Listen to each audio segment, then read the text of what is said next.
Air warfare may have been around before World War II, but it was in this great conflict that it saw its inception as a defining feature of modern warfare.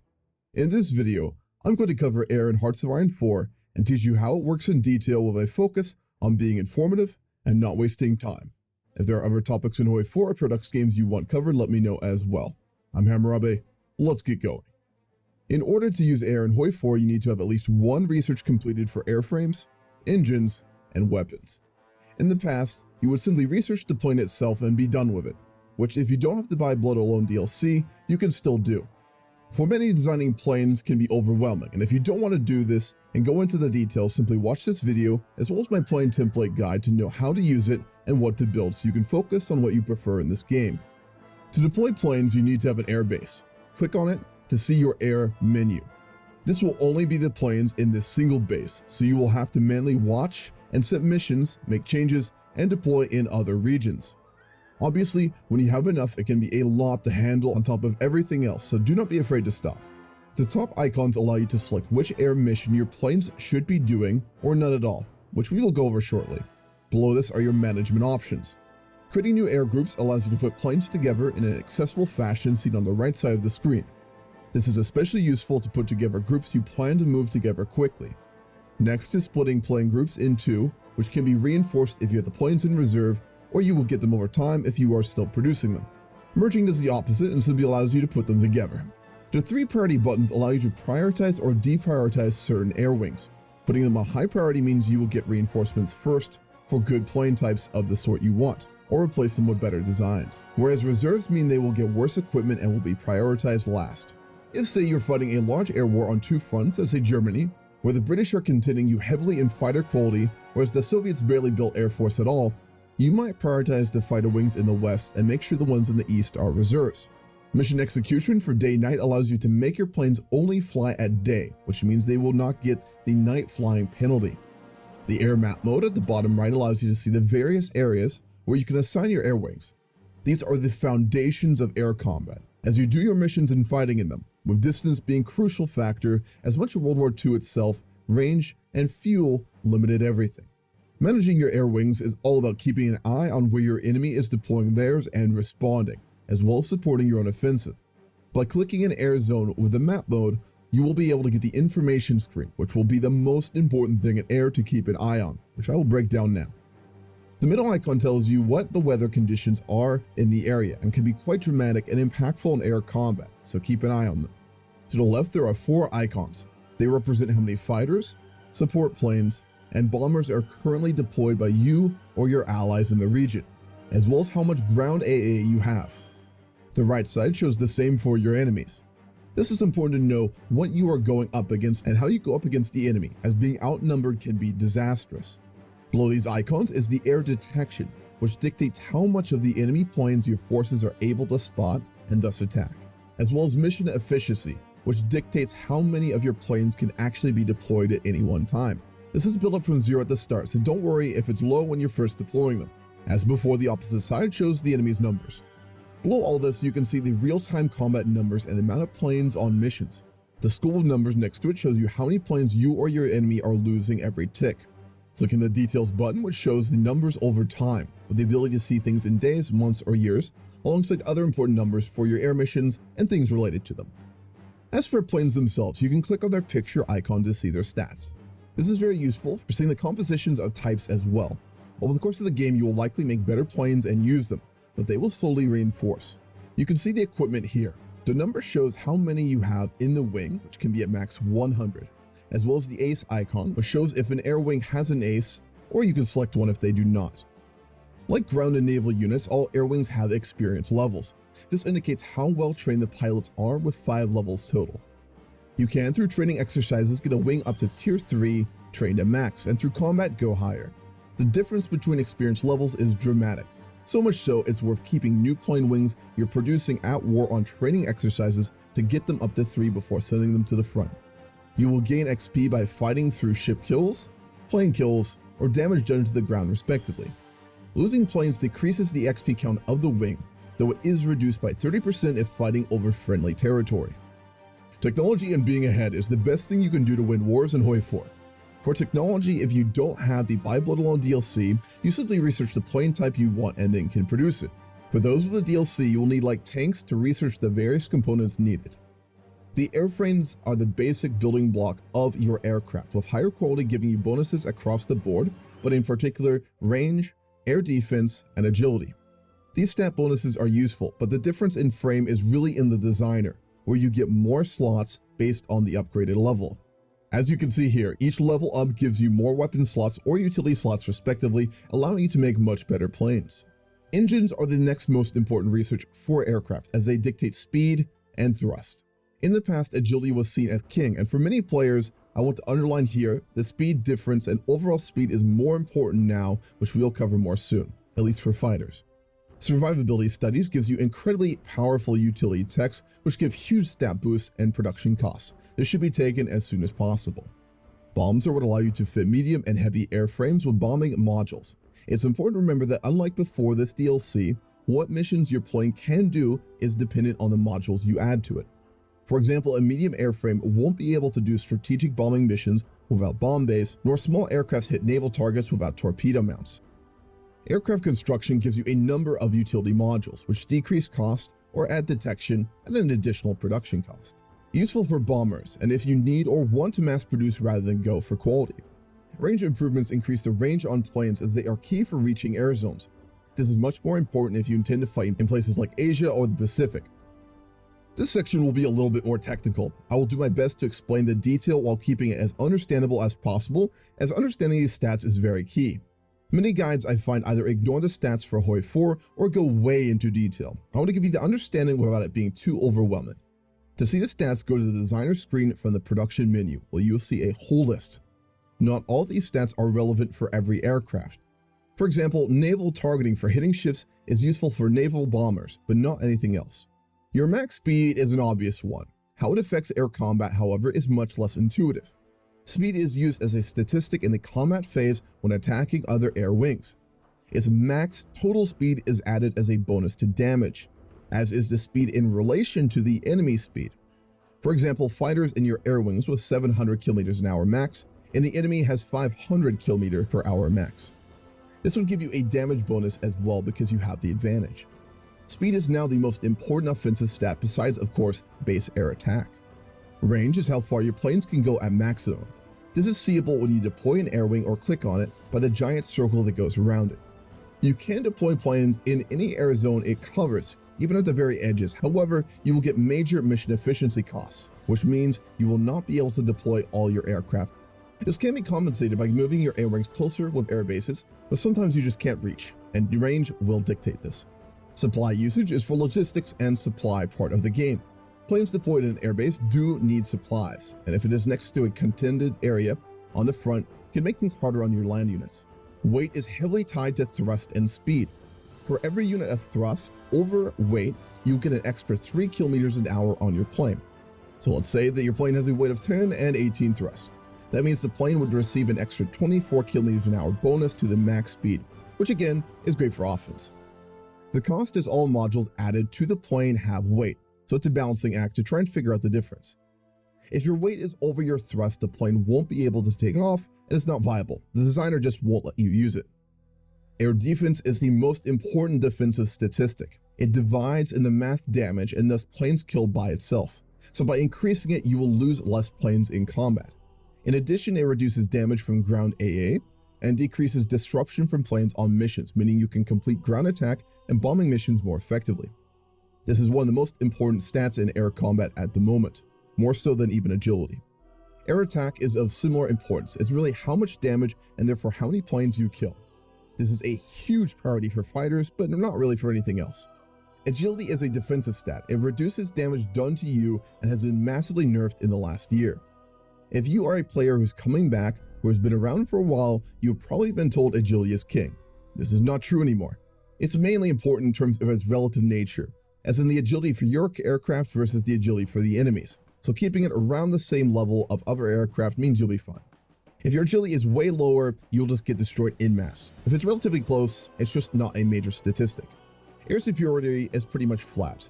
For fighters, it dictates how much you contribute to overall air superiority, allowing you to gain the advantage in the region, having impact on ground units. Naval attack is for planes on port strike and naval bombing. When they successfully hit ships, this stat will help to decide the damage done. It's king for naval bombers. Naval targeting is kind of counterintuitive. It's not the chance of finding and attacking ships, which is done through detection. Targeting is simply if an air wing finds and attacks a fleet, what percent of them are able to attack. Like how in World War II, naval bombers would go into bombing runs and someone drop bombs and hit the ocean. Better planes and pilots mean more hits on enemy ships. It's very important for naval bombers. Ground attack is simple. It's what damage you do to enemy divisions for planes on air support missions. The only stat to really care about for your CAS. Strategic bombing is the same for attacking anything on the ground. Pure damage and the sole metric to care about for strategic bombers. Reliability affects the chance of air accidents, which damages or destroys planes randomly. It is increased by bad weather, though the chance is very low, so this number is not the most important. Keep it above 60% to be safe though. Fuel usage is how much fuel each plane uses. A plane wing of an aircraft which costs 0.2 would be 20 fuel per day if there were 100 in the air wing. Surface detection is the metric for spotting regular ships, and sub-detection for submarines respectively.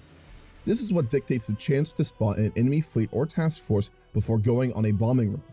For naval bombers, it's incredibly important. Detection works in conjunction with bonuses from radar and other fleets in the area as well. Night penalty can be reduced with certain modules, reducing the stat losses from going on missions at night. Now that we're more or less covered with statistics, let's move on and go into how air combat itself works. In this section, I'm going to cover how air war really works in terms of combat. Having an understanding of it fully makes the process a lot easier to understand. Air combat has phases, but before we start that, what is important to always understand is range. When you deploy your air wings, you should always put them as close to the air zone you can. Usually you will have close air support to help your push in the zone. You're likely going to prioritize it where you're fighting on the ground. Though it could also be you want to counter where the enemy is or prioritize sea zones to knock out a navy. Optimally, your range seen by the circle covers the air zone completely. If it does not, you will get decreased efficiency for each area not covered by that zone. If you have air wings on mission in an area and the enemy does as well, you will fight. Detection is the first phase of combat where your aircraft will try and detect enemy, which is based off your total. Controlling the area gives ground spotting, adding 10%. If you are in an enemy area, you won't have it and they will. Radar gives up to 50% depending on how much of the air zone is covered, like your planned range. And of course, your planes in the area will give detection too. Nighttime reduces this, which again, if you want to have your planes not deployed during night, you can click on this button.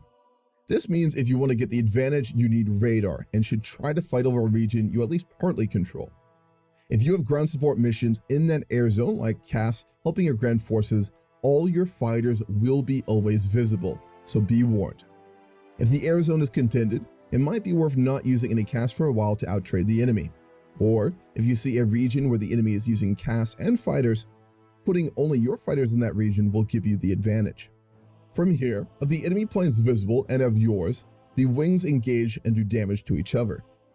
How much you do to an enemy air wing is based off your average plane's air attack, speed difference, and the agility difference, as well as air defense, reducing it. Air attack and air defense are the two most important statistics for this, which dictate who trades better. To a lesser extent, speed is important, followed by agility. Fighters on air supporting missions will also protect any ground missions you are doing, though again remember that makes it entirely visible, which is bad for you. So don't do this if you don't have a solid advantage or are desperate. State AA built on the ground like infrastructure can shoot down incoming aircraft in the region seen here, if they are on strategic bombing, port strike, or air supply missions. Close air support is not hit by ground AA, nor are fighters. Instead, close air support can be damaged by any unit that is in the battle on the ground and has AA support in its divisions. This is why so many guides will tell you to put AA into your divisions if you can afford it. If you are attacking ships with naval bombers, anytime they hit, that AA on the ships has a chance to shoot down your planes as well as reducing incoming damage based on the AA amount on their vessel, plus a bonus from the whole fleet's average. This is reduced by your air defense. Generally for air combat, if you are in single player, the enemy won't have much AA in divisions, nor will their ships have it. If you're in multiplayer, expect both from competent players, so be very careful. Fighters really make and break the air war, and how you make and deploy them is dependent on where you are fighting. The first thing to understand for missions is your mission efficiency. This is a stat from 0 to 100%, which determines what percent of your planes on mission can even take off. Let's say you have 1,000 planes in an air zone on air superiority, with an efficiency of 70%. Only 700 will participate in the battle at one time. This is decided by the range of your aircraft, as they lose mission inefficiency if they do not entirely cover the region. Overcrowding from your airbase over its limit, weather, lack of fuel, and air wings building up this score will also contribute.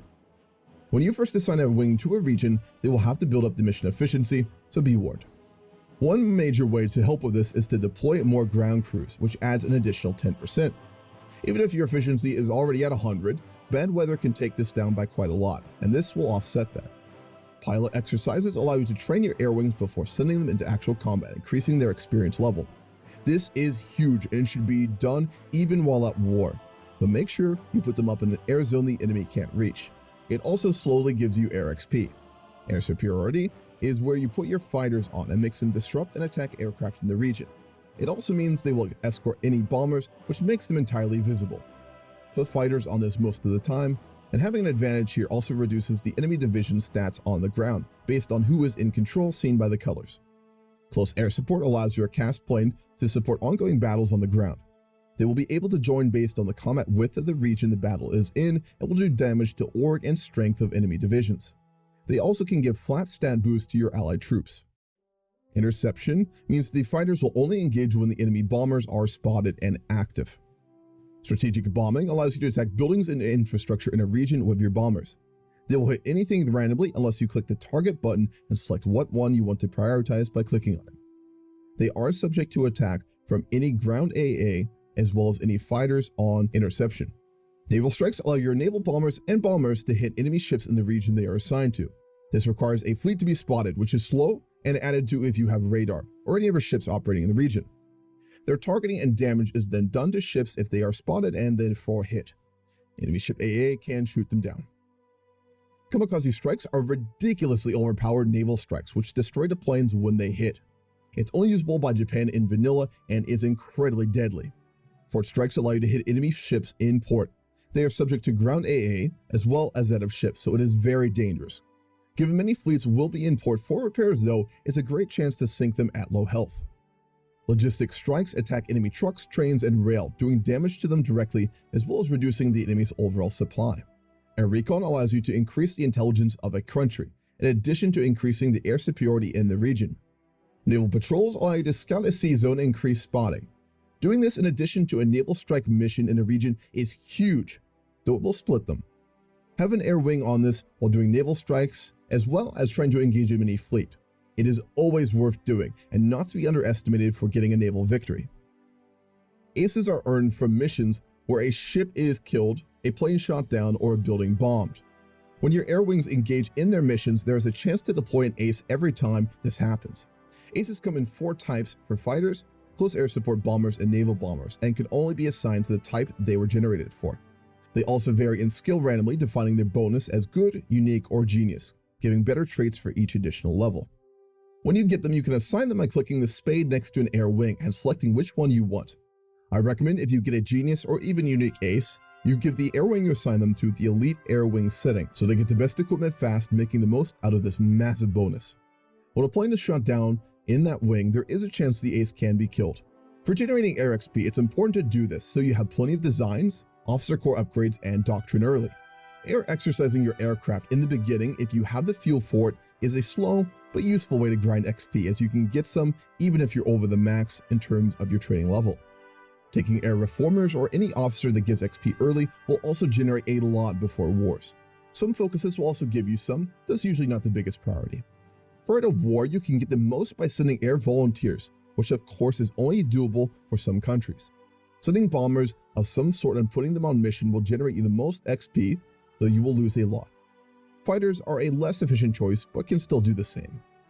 The earlier you get it, the more doctrine upgrades you can get come wartime, and it is usually the early days of air warfare that are the most defining. Make sure to go out of your way to get it. Doctrine could have a video of its own, So in this section, I want to explain to you really what the advantages and purposes of each are, as well as a brief overview of their bonuses. The most important stats you should really care about are the mission efficiency ones, as mission efficiency raises overall plane stats. For air warfare, your fighters will be on air superiority most of the time and occasionally interception. As such, strategic destruction, taking the left side, gives you the best bonuses for this. Air detection is a very important one too, especially if you don't plan to have radar. This gives a bonus by all three, but operational integrity gives the most. Strategic destruction is best for fighters generally. For the typical Air Force, heavy in these, as well as a smaller bit of CAS and bombers, it's a toss-up between destruction and operational integrity. Strategic destruction gives more air superiority mission efficiency and fighter model agility. It's best if you plan to be on the offensive and the enemy isn't going to build a lot of bombers. This would be taken for, by example, the UK, who's going to be the main air builder for the Allies to win the war, or Italy for the Axis. Battlefield support is amazing for CAS. It gives you a 65% bonus to ground support, which increases the bonus given to you by the level of air superiority. Though if you take this doctrine and lose the air war with red air, it is worthless. Air support efficiency also gives your CAS a stat bonus. It's important to note here that fighters will be much weaker than nations to pick other doctrine.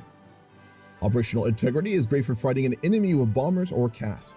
You get efficiency bonus to interception mission, which, remember, if the enemy has fighters and bombers or CAS active in an area, you can already see all their fighters. This combined with the stat bonus you get here will make you outrageously strong. Generally in single player, if you are on a major and know you're doing battlefield support with CAS, it's killer. If you are less confident, playing a non-air power or a major country, you want strategic destruction to contend bigger powers. And definitely if you're in multiplayer. For the air portion of the officer core system, you generally want to get chiefs, which focus on stat bonuses. In the early part of the game though, until you get full doctrine, air reformers are massive and give you the XP to get ahead, so taking them early can be great. Besides that, it is probably best to get all-weather advisors, as they will reduce bad effects from weather. Given how bad these can get, having an advantage during them can be huge for getting better trades. For Spirit of the Air Force, the three you should really care about are Industrial Liaisons, which give you a 15% research bonus on airframe types. Rushing Tier 2 or 3 fighters gets a big bonus and is worth the 50 XP. Branch Independent Spirit gives you XP daily, which takes 500 days to pay itself back, so it's not taken early, don't bother. And last, Air Crews, which decrease air doctrine cost, given they are 100 XP total without a bonus that's 15 XP per doctrine, so after 4, you're getting a bonus. It also gives air accident chance reduction, which although rare, can still save you some planes in the long term. For Air Command, you want to take centralized control. It gives a flat 10% bonus to all mission efficiency, which raises plane stats, as well as a detection bonus, which we already talked about. It is by far the best, and should always be taken when you start a war you have to worry about air combat in. This completes the air tutorial guide for Hearts of Iron 4. I hope you enjoyed and learned the game a little bit better. If you are confused about any part, feel free to leave a comment and I will try to help, as well as on any other HOI4 topics you want to see videos of. I also have a plain template guide to give you the exact templates you should be using and my thought process in order to have a good understanding. I'm Hammurabae, happy hunting.